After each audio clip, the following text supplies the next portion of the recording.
Because that's what Americans do now. They're always willing to trade away a little of their freedom in exchange for the feeling, the illusion of security. What we have now is a completely neurotic population obsessed with security and safety and crime and drugs and cleanliness and hygiene and germs. There's another thing. Germs. Where did this sudden fear of germs come from?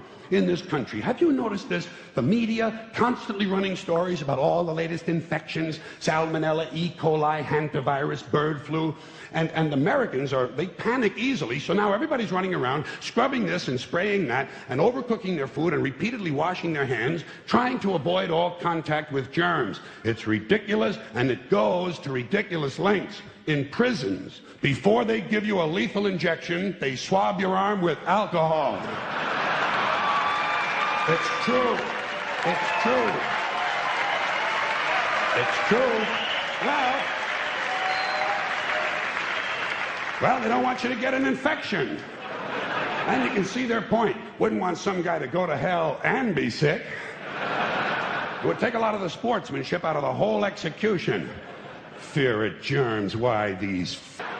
Besides, what do you think you have an immune system for? It's for killing germs. But it needs practice. It needs germs to practice on. So listen. If you kill all the germs around you and live a completely sterile life, then when germs do come along, you're not going to be prepared. And never mind ordinary germs. What are you going to do when some super virus comes along that turns your vital organs into liquid shit? I'll tell you what you're going to do. You're going to get sick, you're going to die, and you're going to deserve it because you're fucking weak and you got a fucking weak immune system. Now, all right, God damn it. Hey. All right.